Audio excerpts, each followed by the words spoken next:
The Shark-Headed Bear Thing, Chapter 7. Ben stepped forward. I'll play. Leave the others out of it. I broke the bridge.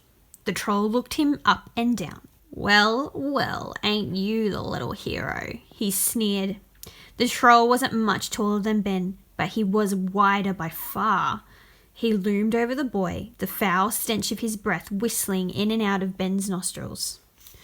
All right then, hero. You think you can beat me at burp or death? You're on. If I win, you'll let us go? The troll nodded. And if you lose, I gobble you up. Wesley leaned in. Just to clarify, by gobble you up, do you mean just him or all of us? The troll smirked. All of you. Wesley's face went pale. That's a pity. He patted Ben on the shoulder. Please don't let me die. So, said Ben. How do we play? The rules of burp or death is simple. The troll growled.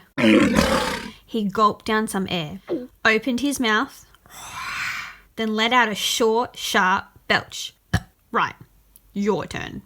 Is you gonna choose to burp or you gonna choose death? And if you choose to burp, it has to be louder than mine was. So, what?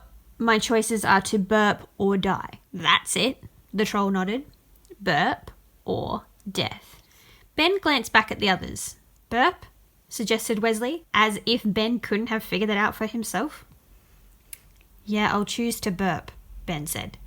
The troll looked a little disappointed. Oh, right. Will you? He said. Yeah, sure. I'm sure. Really? Asked the troll. That's your final answer, is it? Ben opened his mouth and burped. It was long and loud and tasted faintly of chicken. Final answer, he grinned. Right, can we go now? Paradise sighed. His was louder. No, snapped the troll. That was just the first bit. Now you've got to play my second game. What second game? Asked Ben.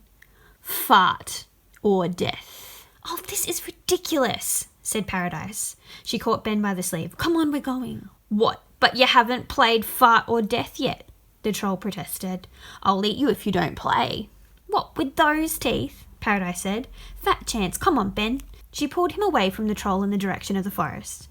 Wesley hung back, not quite sure what to do.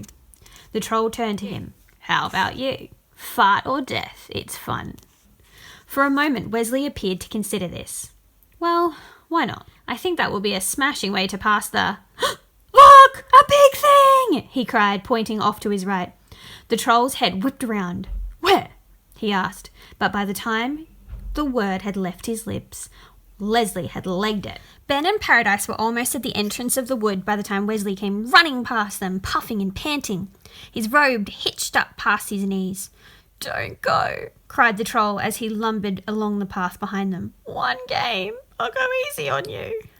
There was a loud gurgling sound and the troll skidded to a stop. His ape-like hands clutched at his stomach and his eyes went wide. Oh no, he grimaced. Not again. And he dived headlong into a nearby bush. A moment later, a sound like damp thunder rumbled from within the foliage. Ooh. Wow, said Ben. He'd definitely have beaten me at fart or death. Holding their breath, Paradise and Ben pushed on after Wesley. They found him cowering behind a tree trunk. He screamed when Ben tapped him on the shoulder, and it was only by grabbing his robe that they stopped him running away again. It's us, Wesley, Ben said. Wesley straightened up and brushed himself down. Yes, of course it is. I knew that. He peered back the way they'd come. Is it gone? Ben nodded. Yep. Wesley's nose wrinkled. Oh, what's that smell? Trust me, said Paradise. You don't want to know. Ben shook Wesley's hand. I'm Benjamin Blank, he said. She's Paradise Little. Wesley snorted. Ha! Good one. Paradise's eyes narrowed. What's so funny?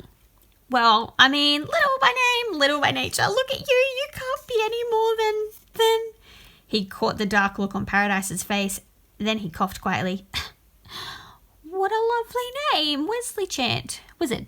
At your service? You're a wizard? Ben gasped. Wesley looked down at his red robes with the little moons and stars sewn onto it. Of course I'm a wizard. Why else would I be dressed like? For a bet? Ben guessed. No, I'm a wizard. I've got a hat and everything. Wesley reached up and touched his head. Where's my hat gone? You didn't have it when we met you. Ben told him. Wesley's shoulders slumped. Wonderful, he mumbled. I can't even keep my hat on. Maybe you can help us. We're tracking a monster, Ben told him. Wesley stared at them both in turn. Then he waved. Well, lovely to have met you, he said, turning on his heels. I'll just be off. Oh, right, bye then, said Ben, unable to hide his disappointment. If you do run into the monster, just shout. Wesley froze. We probably won't be close enough to reach him in time, Paradise pointed out to Ben, before he gets eaten. You never know, Ben said with a shrug. We might manage to get him before he's torn to bits, if we're lucky. Torn to bits? Wesley's eyes scanned the forest ahead of him. Anything could have been lurking there in the shadowy nooks and crannies. He swallowed nervously. Change of plan, he chirped, turning back and clapping his hands together. Tell me about this monster. It's been lurking outside my village for weeks, Paradise explained. Sheep have been snatched. Whole cows have been eaten alive. Wesley gulped. Eaten alive? People were getting scared. The cowards! Wesley squeaked. Today it attacked. It destroyed my village and took the mare. What does it look like? Asked the wizard. It's a real mess, Ben said. All the buildings are wrecked. The people are hiding down the well. And someone put a hat on a donkey. He means the monster, not the village. Paradise sighed. It has the head of a shark and the body of a bear. And the tail of a bunny, Ben added helpfully. Wesley tapped his finger against his chin. Head of a shark, he muttered. Body of a bear. The cuffs of his sleeves were wide and hung down from his wrists. He reached his right hand inside his left sleeve and rummaged around. After a moment, he pulled out a huge, battered, hardback book and, with great effort, held it up for the others to see. Here we are. Who's who, what's what, and why do they do such horrible things to one another? By Lunt Bingwood. Paradise shrugged. So, Lunt Bigwood was one of the greatest adventurers in history. He travelled the world, battling monsters and writing about them. Ben's eyes widened. He had never heard of Lunt Bingwood until that moment, but already he was Ben's new #1 hero. This book details every species of monster he ever encountered, and not just the run-of-the-mill stuff like ogres and goblins and what have you, the more unusual types too. It tells you everything about them, Wesley explained. He set the book down on a tree stump and began flipping through the pages. Let me see. Head of shark, body of bear. He stopped at a page somewhere near the middle and let out a cry of triumph. Aha! Here we are. Head of a shark, body of a bear. Wesley turned the book so the others could see it. There was a black and white illustration of the monster showing it chewing through a slab of solid rock. So what is it? Paradise asked. According to Lunt Bingwood, Wesley read, reading the entry next to the picture. It's a shark-headed bear thing. Paradise tutted. And that's the best they could come up with, is it? Yes, names weren't really his strong point, Wesley admitted. He flipped through a few pages at random. He's got the owl-headed horse thing, the mouse-headed sheep thing, the dog-headed dog thing. He peered at the illustration more closely, although I'm fairly sure that's just a dog. What's it say about our monster? Ben asked. Does it tell you anything? Wesley flipped back to the correct page. Aha, yes, here we are. Wesley flipped back to the correct page. Aha, yes, here we are. Shark-headed bear thing, he read. Avoid. Ben frowned. Is that it? Yes, that's all the advice he has to offer. Wesley nodded. Avoid. Not an option, Paradise said. It has the mare. We have to get him back. But the book, Wesley protested. Lunt Bingwood knows his stuff. Avoid, he says.